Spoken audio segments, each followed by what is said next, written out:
أعوذ بالله من الشيطان الرجيم. بسم الله الرحمن الرحيم. والمحصنات من النساء إلا ما ملكت أيمانكم كتاب الله عليكم وأحل لكم ما وراء ذلكم أن تبتغوا بأموالكم محصنين غير مسافحين، فما استمتعتم به منهن فآتوهن أجورهن فريضة، ولا جناح عليكم فيما تراضيتم به من بعد الفريضة، إن الله كان عليما حكيما. ومن لم يستطع منكم طولا أن ينكح المحصنات المؤمنات فمما ملكت أيمانكم من فتياتكم المؤمنات، والله أعلم بإيمانكم بعضكم من بعض، فانكحوهن بإذن أهلهن وآتوهن أجورهن بالمعروف محصنات غير مسافحات ولا متخذات أخدان، فإذا أحصن فإن أتين بفاحشة فعليهن نصف ما على المحصنات من العذاب، ذلك لمن خشي العنة منكم وأن تصبروا خير لكم، والله غفور رحيم. يريد الله ليبين لكم ويهديكم سنن الذين من قبلكم ويتوب عليكم، والله عليم حكيم. والله يريد أن يتوب عليكم ويريد الذين يتبعون الشهوات أن تميلوا ميلا عظيما، يريد الله أن يخفف عنكم وخلق الإنسان ضعيفا. يا أيها الذين آمنوا لا تأكلوا أموالكم بينكم بالباطل إلا أن تكون تجارة عن تراض منكم، ولا تقتلوا أنفسكم إن الله كان بكم رحيما، ومن يفعل ذلك عدوانا وظلما فسوف نصليه نارا وكان ذلك على الله يسيرا. إن تجتنبوا كبائر ما تنهون عنه نكفر عنكم سيئاتكم وندخلكم مدخلا كريما، ولا تتمنوا ما فضل الله به بعضكم على بعض، للرجال نصيب مما اكتسبوا وللنساء نصيب مما اكتسبن، واسألوا الله من فضله إن الله كان بكل شيء عليما. ولكل جعلنا موالي مما ترك الوالدان والأقربون والذين عقدت أيمانكم فآتوهم نصيبهم إن الله كان على كل شيء شهيدا. الرجال قوامون على النساء بما فضل الله بعضهم على بعض وبما أنفقوا من أموالهم، فالصالحات قانتات حافظات للغيب ما حفظ الله، واللاتي تخافون نشوزهن فعظوهن واهجروهن في المضاجع واضربوهن، فإن أطعنكم فلا تبغوا عليهن سبيلا إن الله كان عليا كبيرا. وإن خفتم شقاق بينهما فابعثوا حكما من أهله وحكما من أهلها إن يريدا إصلاحا يوفق الله بينهما إن الله كان عليما خبيرا. واعبدوا الله ولا تشركوا به شيئا وبالوالدين إحسانا وبذي القربى واليتامى والمساكين والجار ذي القربى والجار الجنوب والصاحب بالجنب وابن السبيل وما ملكت أيمانكم إن الله لا يحب من كان مختالا فخورا. الذين يبخلون ويأمرون الناس بالبخل ويكتمون ما آتاهم الله من فضله وأعتدنا للكافرين عذابا مهينا. والذين ينفقون أموالهم رئاء الناس ولا يؤمنون بالله ولا باليوم الآخر ومن يكن الشيطان له قرينا فساء قرينا. وماذا عليهم لو آمنوا بالله واليوم الآخر وانفقوا مما رزقهم الله وكان الله بهم عليما. إن الله لا يظلم مثقال ذرة وإن تك حسنة يضاعفها ويؤت من لدنه أجرا عظيما. فكيف إذا جئنا من كل أمة بشهيد وجئنا بك على هؤلاء شهيدا. يومئذ يود الذين كفروا وعصوا الرسول لو تسوى بهم الأرض ولا يكتمون الله حديثا يا أيها الذين آمنوا لا تقربوا الصلاة وأنتم سكارى حتى تعلموا ما تقولون ولا جنبا إلا عابري سبيل حتى تغتسلوا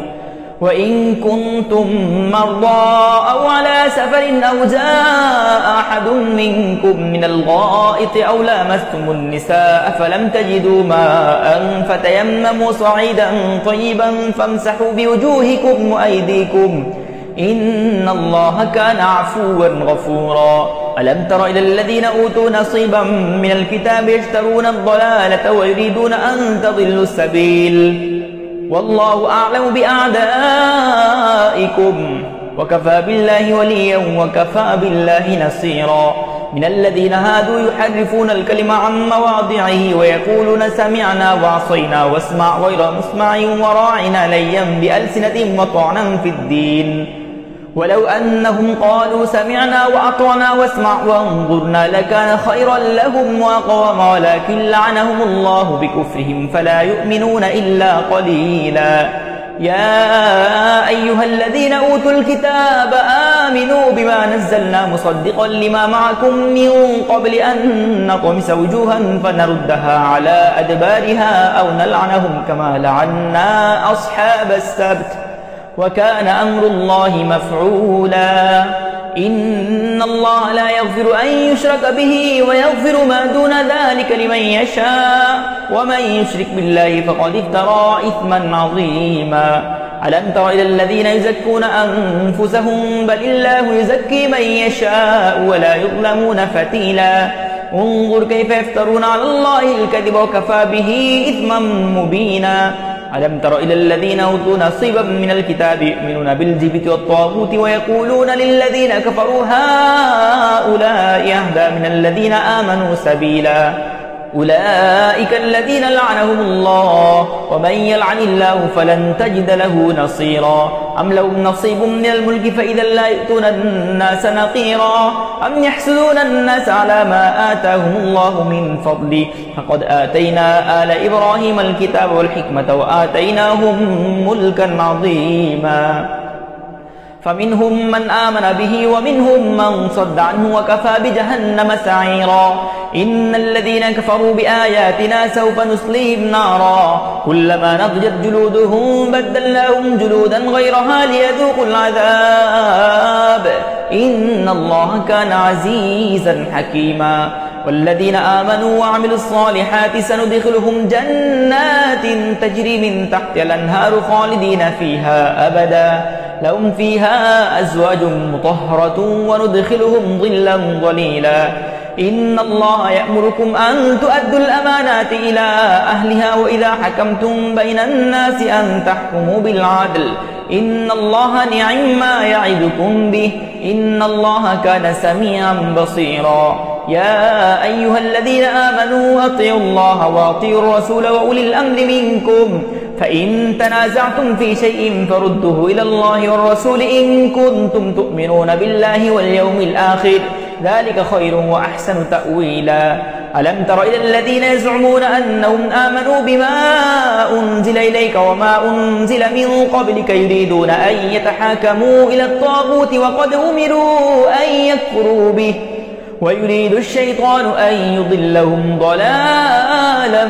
بعيدا وإذا قيل لهم تعالوا إلى ما أنزل الله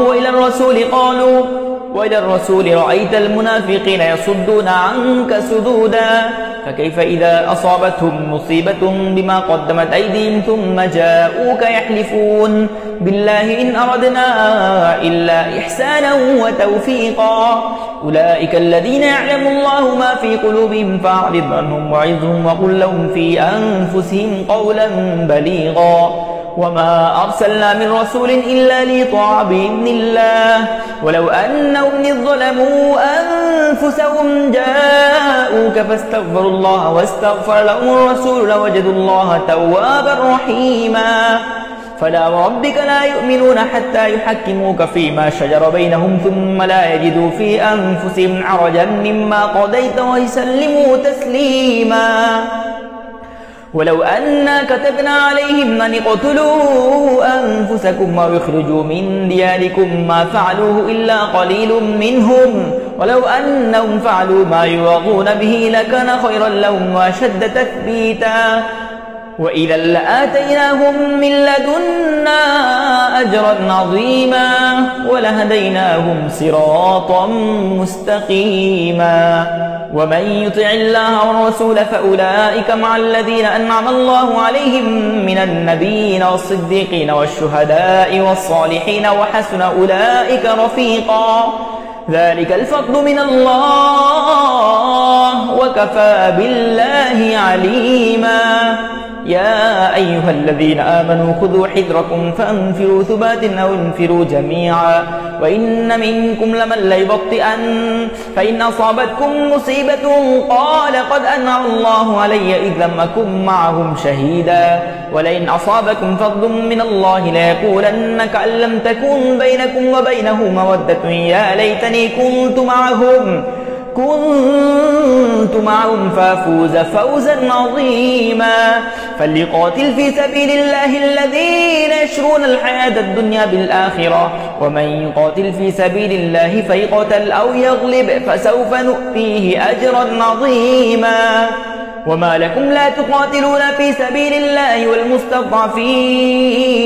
والمستضعفين من الرجال والنساء والولدان الذين يقولون ربنا أخرجنا من هذه القرية الظالم أهلها واجعل لنا من لدنك وليا واجعل لنا من لدنك نصيرا الذين آمنوا يقاتلون في سبيل الله والذين كفروا يقاتلون في سبيل الطاغوت فقاتلوا أولياء الشيطان إن كيد الشيطان كان ضعيفا ألم تر إلى الذين قيل لهم كفوا أيديكم وأقيموا الصلاة وآتوا الزكاة فلما كتب عليهم القتال إذا فريق منهم يخشون الناس كخشية الله أو أشد خشية وقالوا ربنا لم كتبت علينا القتال لولا أخرتنا إلى أجل قريب قل متاع الدنيا قليل والآخرة خير لمن اتقى ولا تظلمون فتيلا أينما تكونوا يدرككم الموت ولو كنتم في بروج مشيدة وإن تصبهم حسنة يقولوا هذه من عند الله وإن تصبهم سيئة يقولوا هذه من عندك قل كل من عند الله فما لهؤلاء القوم لا يكادون يفقهون حديثا ما أصابك من حسنة فمن الله وما أصابك من سيئة فمن نفسك وأرسلناك للناس رسولا وكفى بالله شهيدا من يطع الرسول فقد أطاع الله ومن تولى فما أرسلناك عليهم حفيظا ويقولون طاعة فإذا برزوا من عندك بيت طائفة منهم غير الذي تقول والله يكتب ما يبيتون فأعرض عنهم وتوكل على الله وكفى بالله وكيلا أفلا يتدبرون القرآن ولو كان من عند غير الله لوجدوا فيه اختلافا كثيرا وإذا جاءهم أمر من الأمن أو الخوف أذاعوا به ولو ردوه إلى الرسول وإلى أولي الأمر منهم لعلمه الذين يستنبطونه منهم ولولا فضل الله عليكم ورحمته لاتبعتم الشيطان إلا قليلا فقاتل في سبيل الله لا تكلف إلا نفسك وحرض المؤمنين عسى الله أن يكف بأس الذين كفروا والله أشد بأسا وأشد تنكيلا من يشفع شفاعة حسنة يكن له نصيب منها ومن يشفع شفاعة سيئة يكن له كفل منها وكان الله على كل شيء مقيتا وإذا حييتم بتحية فحيوا بأحسن منها أو ردوها إن الله كان على كل شيء حسيبا الله لا إله إلا هو ليجمعنكم إلى يوم القيامة لا ريب فيه ومن أصدق من الله حديثا فما لكم في المنافقين فئتين والله أركسهم بما كسبوا أتريدون أن تهدوا من أضل الله ومن يضلل الله فلن تجد له سبيلا ودوا لو تكفرون كما كفروا فتكونون سواء فلا تتخذوا منهم أولياء حتى يهاجروا في سبيل الله فإن تولوا فخذوهم وقتلوهم حيث وجدتموهم ولا تتخذوا منهم وليا ولا نصيرا إلا الذين يصلون إلى قوم بينكم وبينهم ميثاق أو جاءوكم حصرت صدورهم أن يقاتلوكم أو يقاتلوا قومهم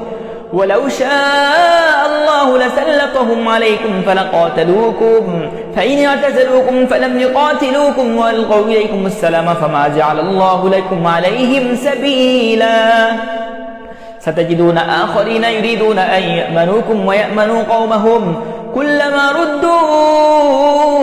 إلى الفتنة أركسوا فيها فإن لم يعتزلوكم ويلقوا إليكم السلام ويكفوا أيديهم فخذوهم وقتلوهم حيث ثقفتموهم وأولئكم جعلنا لكم عليهم سلطانا مبينا وما كان لمؤمن أن يقتل مؤمنا إلا خطأ ومن قتل مؤمنا خطأ فتحرير رقبة مؤمنة ودية مسلمة إلى أهله إلا أن يصدقوا فإن كان من قوم عدو لكم وهو مؤمن فتحرير رقبة مؤمنة وإن كان من قوم بينكم وبينهم ميثاق فدية مسلمة إلى أهله وتحرير رقبة مؤمنة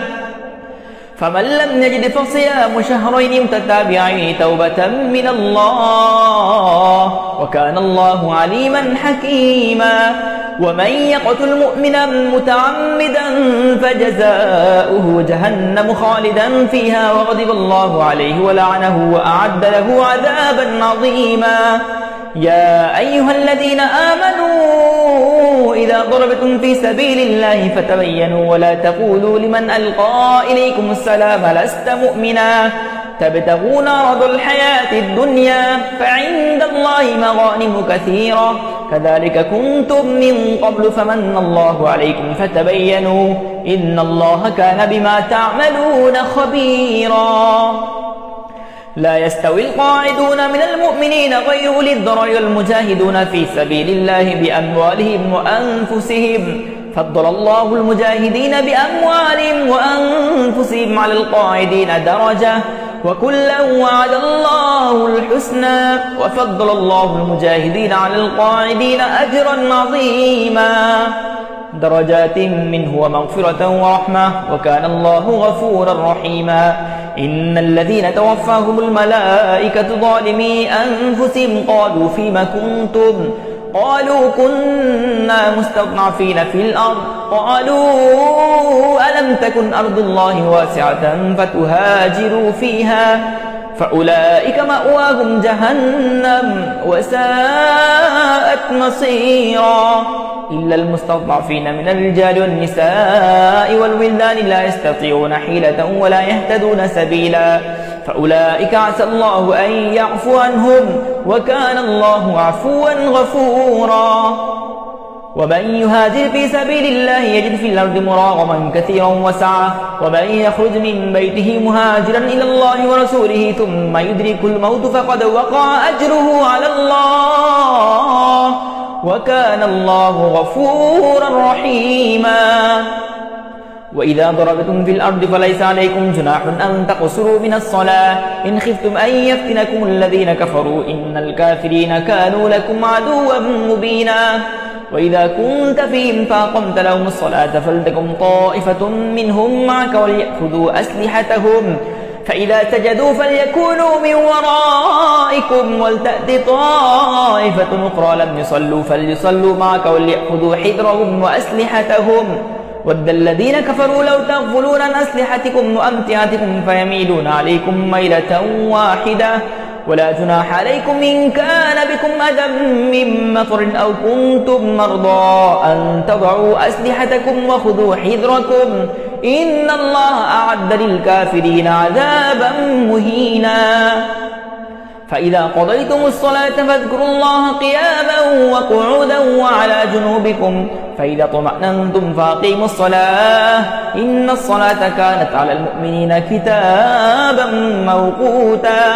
ولا تهنوا في ابتغاء القوم إن تكونوا تألمون فإنهم يألمون كما تألمون وترجون من الله ما لا يرجون وكان الله عليما حكيما إنا أنزلنا إليك الكتاب بالحق لتحكم بين الناس بما أراك الله ولا تكن للخائنين خصيما واستغفر الله إن الله كان غفورا رحيما ولا تجادل عن الذين يختانون أنفسهم إن الله لا يحب من كان خوانا أثيما يستخفون من الناس ولا يستخفون من الله وهو معهم إذ يبيتون ما لا يرضى من القول وكان الله بما يعملون محيطا ها أنتم هؤلاء جادلتم عنهم في الحياة الدنيا فمن يجادل الله عنهم يوم القيامة أم من يكون عليهم وكيلا ومن يعمل سوءا أو يظلم نفسه ثم يستغفر الله يجد الله غفورا رحيما ومن يكسب إثما فإنما يكسبه على نفسه وكان الله عليما حكيما ومن يكسب خطيئة أو إثما ثم يرم به بريئا فقد احتمل بهتانا وإثما مبينا ولولا فضل الله عليك ورحمته لهمت طائفة منهم أن يضلوك وما يضلون إلا أنفسهم وما يضرونك من شيء وأنزل الله عليك الكتاب والحكمة وعلمك ما لم تكن تعلم وكان فضل الله عليك عظيما لا خير في كثير من نجواهم إلا من أمر بصدقة أو معروف أو إصلاح بين الناس ومن يفعل ذلك ابتغاء مرضات الله فسوف نؤتيه أجرا عظيما ومن يشاقق الرسول من بعد ما تبين له الهدى ويتبع غير سبيل المؤمنين نوله ما تولى ونصليه جهنم وساءت مصيرا إن الله لا يغفر أن يشرك به ويغفر ما دون ذلك لمن يشاء ومن يشرك بالله فقد ضل ضلالا بعيدا إن يدعون من دونه إلا إناثا وإن يدعون إلا شيطانا مريدا لعنه الله وقال لأتخذن من عبادك نصيبا مفروضا ولأضلنهم ولأمنينهم ولآمرنهم فليبتكن آذان الأنعام ولآمرنهم فليغيرن خلق الله ومن يتخذ الشيطان وليا من دون الله فقد خسر خسرانا مبينا يعدهم ويمنيهم وما يعدهم الشيطان إلا غرورا أولئك مأواهم جهنم ولا يجدون عنها محيصا والذين آمنوا وعملوا الصالحات سندخلهم جنات تجري من تحتها الأنهار خالدين فيها أبدا وعد الله حقا ومن أصدق من الله قيلا ليس بأمانيكم ولا أماني أهل الكتاب من يعمل سوءا يجز به ولا يجد له من دون الله وليا ولا نصيرا ومن يعمل من الصالحات من ذكر أو أنثى وهو مؤمن فأولئك يدخلون الجنة ولا يظلمون نقيرا ومن أحسن دينا ممن أسلم وجهه لله وهو محسن واتبع ملة إبراهيم حنيفا واتخذ الله إبراهيم خليلا ولله ما في السماوات وما في الأرض وكان الله بكل شيء محيطا ويستفتونك في النساء قل الله يفتيكم فيهن وما يتلى عليكم في الكتاب في يتامى النساء اللاتي لا تؤتونهن ما كتب لهن وترغبون أن تنكحوهن والمستضعفين من الولدان وأن تقوموا لليتامى بالقسط وما تفعلوا من خير فإن الله كان به عليما وإن امرأة خافت من بعلها نشوزا أو إعراضا فلا جناح عليهما أن يصلحا بينهما صلحا والصلح خير وأحضرت الأنفس الشح وإن تحسنوا وتتقوا فإن الله كان بما تعملون خبيرا ولن تستطيعوا أن تعدلوا بين النساء ولو حرصتم فلا تميلوا كل الميل فتذروها كالمعلقة وإن تصلحوا وتتقوا فإن الله كان غفورا رحيما وإن يتفرقا يغن الله كلا من سعته وكان الله واسعا حكيما ولله ما في السماوات وما في الأرض ولقد وصينا الذين أوتوا الكتاب من قبلكم وإياكم أن اتقوا الله وإن تكفروا فإن لله ما في السماوات وما في الأرض وكان الله غنيا حميدا ولله ما في السماوات وما في الأرض وكفى بالله وكيلا إن يشأ يذهبكم أيها الناس ويأتي بآخرين وكان الله على ذلك قديرا من كان يريد ثواب الدنيا فعند الله ثواب الدنيا والآخرة وكان الله سميعا بصيرا يا أيها الذين آمنوا كونوا قوامين بالقسط شهداء لله ولو على أنفسكم أو الوالدين والأقربين إن يكن غنيا أو فقيرا فالله أولى بهما فلا تتبعوا الهوى أن تعدلوا وإن تلووا أو تعرضوا فإن الله كان بما تعملون خبيرا يا أيها الذين آمنوا بالله ورسوله والكتاب الذي نزل على رسوله والكتاب الذي أنزل من قبل ومن يكفر بالله وملائكته وكتبه ورسله واليوم الآخر فقد ضل ضلالا بعيدا إن الذين آمنوا ثم كفروا ثم آمنوا ثم كفروا ثم ازدادوا كفرا لم يكن الله ليغفر لهم ولا ليهديهم سبيلا بشر المنافقين بأن لهم عذابا أليما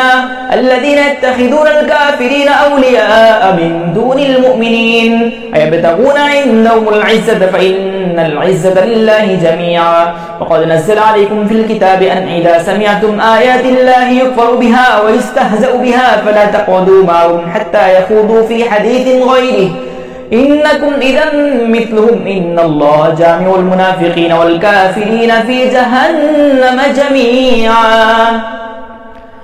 الذين يتربصون بكم فإن كان لكم فتح من الله قالوا ألم نكن معكم وإن كان للكافرين نصيب قالوا ألم نستحوذ عليكم ونمنعكم من المؤمنين فالله يحكم بينكم يوم القيامة ولن يجعل الله للكافرين على المؤمنين سبيلا إن المنافقين يخادعون الله وهو خادعهم وإذا قاموا إلى الصلاة قاموا كسالى يراءون الناس ولا يذكرون الله إلا قليلا مذبذبين بين ذلك لا إله هؤلاء ولا إله هؤلاء ومن